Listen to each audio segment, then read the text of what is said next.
parti. Rebonjour Francis. Rebonjour Mathieu et bonjour à tous ceux qui suivent notre projet de En fin de compte. C'est un plaisir de vous avoir avec nous ce soir. C'est très cool de reprendre. Hey, laisse-moi juste vérifier si le micro est on. Il est on. All right. C'est ça le problème. Quand t'as personne derrière, parce que là, évidemment, la caméra, il n'y a personne derrière. Il n'y a pas de technicien. Je suis le technicien. Fait que toujours tricky de savoir si tout fonctionne bien. Mais on se voit sur un écran juste à côté. Cool. D'ailleurs, si vous nous posez des questions, ben ça va apparaître à côté. Fait qu'on va le savoir. Parfait. On a des remerciements à faire, je pense, en tout premier lieu. Je pense que ça ferait bien du sens. Ouais.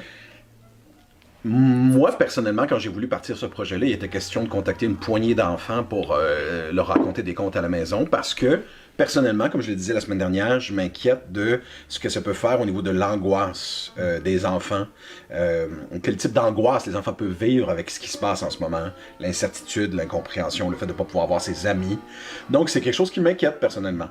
Donc, j'ai parti cette idée-là de mon côté en voulant le faire très, très, très DIY. Tu sais, je voulais un do-it-yourself.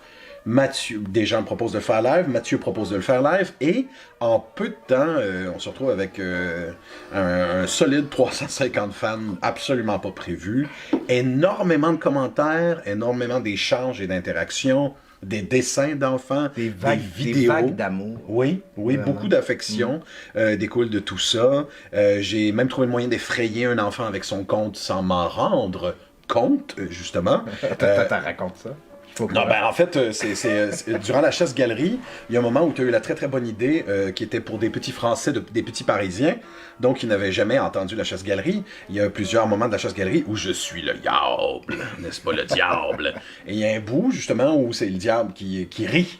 Qui rit de son plus fort, et tu as fait un close-up sur ma face qui rit de la façon la plus démoniaque, et même moi, quand je me suis vu, je me suis fait, mais je suis terrifiant, c'est terrible. Et là, j'ai reçu une jolie vidéo de Dorian, et d'ailleurs, je pense pas que Dorian écoute ça, mais on va remercier sa mère qui a envoyé la vidéo. Dorian dit non, mais quand t'as fait le bruit, tu m'as flippé, là. Tu m'as fait flipper. J'ai eu peur. J'ai vu une face terrible. Cool. J'ai vu un visage terrible. Mais je te remercie du fond du cœur.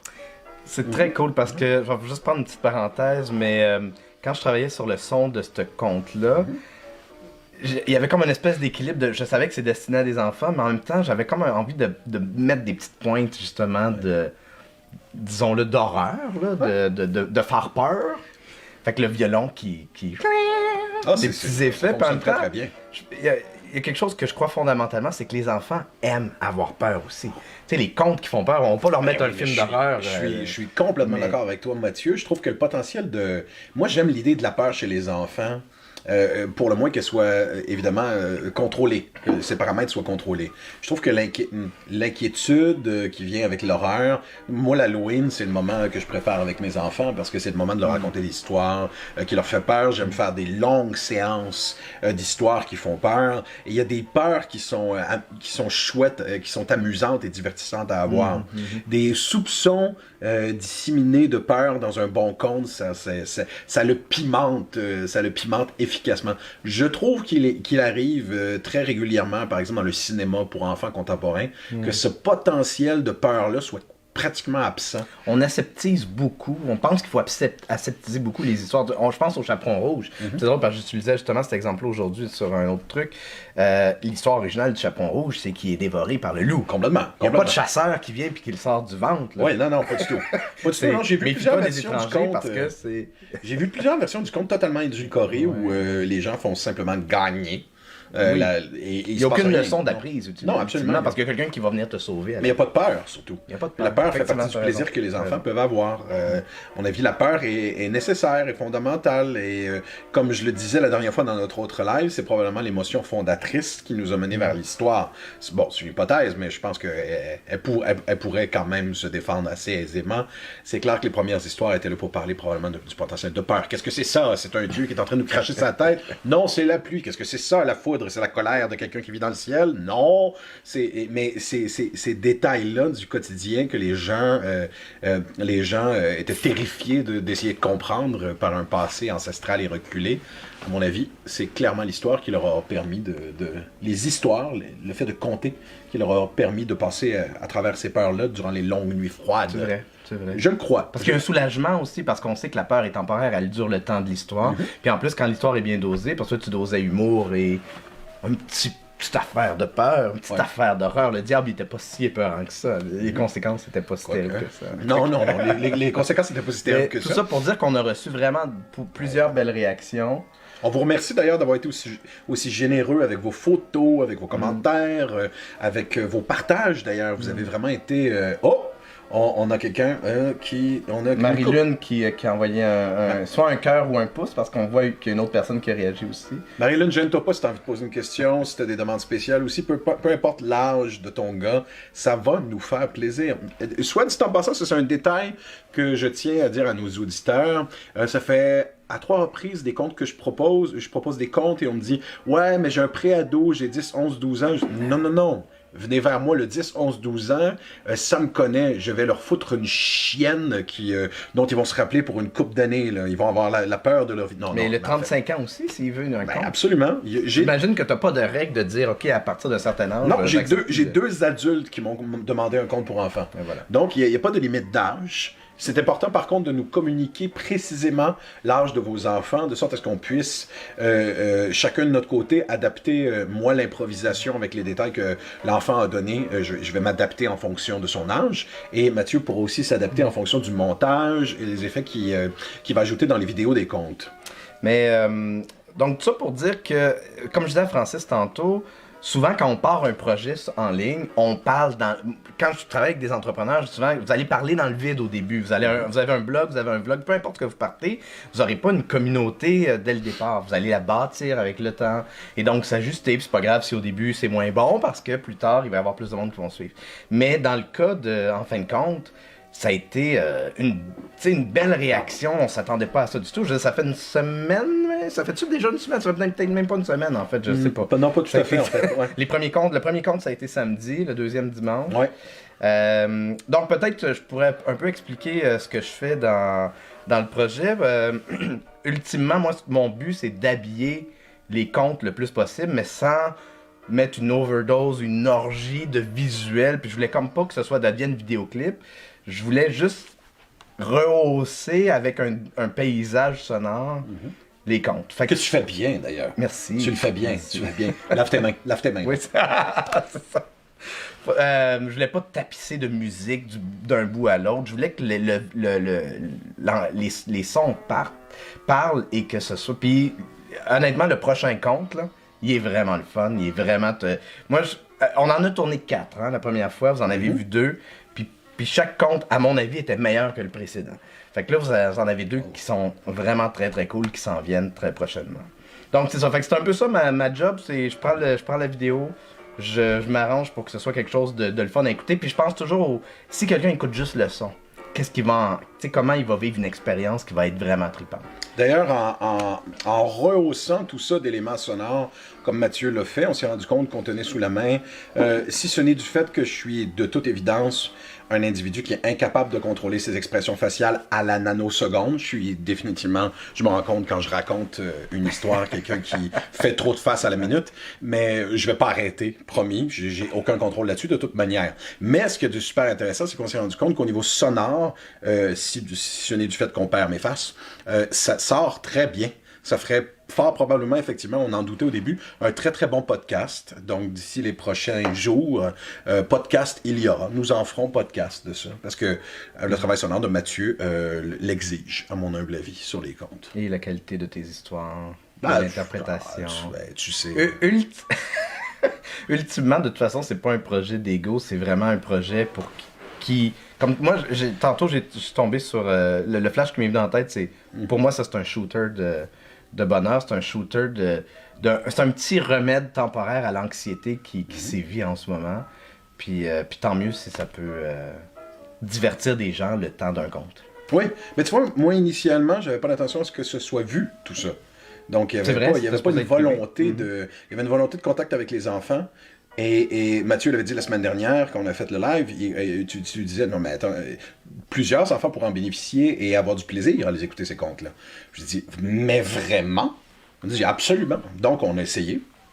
Et je me rends compte que, au final, tous les enfants dont j'ai eu des feedbacks et des relations, des relations personnelles au téléphone avec eux, de leur discuter, de leur parler, de leur demander comment ils ont trouvé ça, s'ils veulent d'autres histoires, je me rends compte que ça a son effet. Il y a cette notion-là, souvent dans les meilleures émissions pour enfants. Évidemment, ces dernières années, on parle beaucoup de Mr. Rogers comme si c'était le Christ réincarné. Peut-être l'était-il d'ailleurs, c'est défendable en motadine comme point de vue. Mais on parle de ces émissions pour enfants où l'interlocuteur s'adresse directement, ben Passe-Partout aussi en fait partie, s'adresse directement à l'enfant. Mais précisément à l'enfant, comment ça permet de créer une forme de relation, mais aussi l'enfant est rassuré, il a l'impression qu'il y a un ami en quelque part qui fait quelque chose pour lui, alors qu'il ne le connaissait même pas ou qu'il ne l'a pas vu depuis longtemps dans certains cas, où je connais les enfants.